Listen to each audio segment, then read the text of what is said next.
Esu grynas pungiškis. Iki mokslo pradėjimo su žmona turėjome bendrą verslą. Dirbam iki šiol. Mintis atėjo labai paprastai. Tai nuo invazijos į Ukrainą daug per žiniasklaidą kalbėjo apie paramedikus. Apie profesiją būtent susimašiau tada. Žmona paskatino, sako siek, jeigu tau tik patinka. Ir atsidūriau mokinio suole. Aš mokinuosi šiuo metu paramediko specialybę Karaliaus Mindaugo profesinio mokymo centre. Pradėjęs mokintis, dėstytojas Liutauras, meistras mano pasiūlė atlikti savanorystę greitoje medicinos pagalbai Akmenės teritoriniam skyriui. Žinot, kai pamačiau Haroldą pirmą kartą, jisai toks kaip dauguma tų tokių paslaptingų, bet labai užslėptų talentų.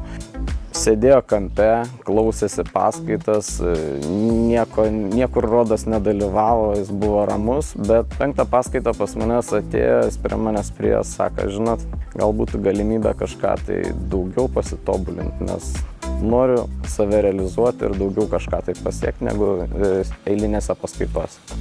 Pasiūliau tiesiog pasavanoriauti, tai paskaičiavom apie 100 berods kilometrų nuo jo gyvenamos vietos, bet sako, gerai.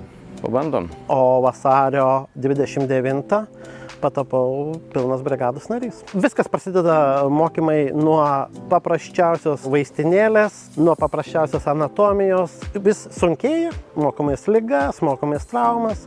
Yra pagrindai, yra teorija, yra algoritmai ir be abejo yra praktinis mokymas, pacientų apžiūra, reanimacija, traumų, imobilizavimai.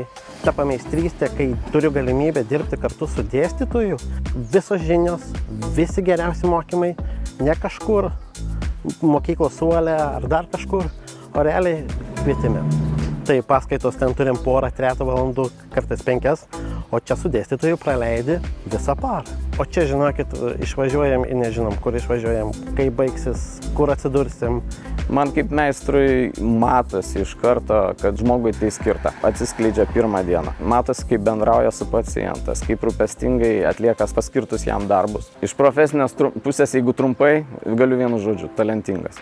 Jo stiprybės yra nuoširdumas, empatija pacientui ir begalinis noras buvo įsidarbinti greitoji. Ir Haroldas yra labai protingas, labai kuklus. Yra kaip pavyzdys, kad besimokantis asmo, kuris deda daug pastangų ir savanoriauja, jisai gali tikrai gauti darbą greitosios pagalbos tarnybai. Tai yra sėkmės istorija. Pameistrystė tikrai suteikia žmogui gyventi savo svajonės ir dirbti užtikrintai. Svarbu nebijoti. Svarbu, jeigu tikrai žinai, kad tau tas dalykas patinka, nebijoti, bandyti.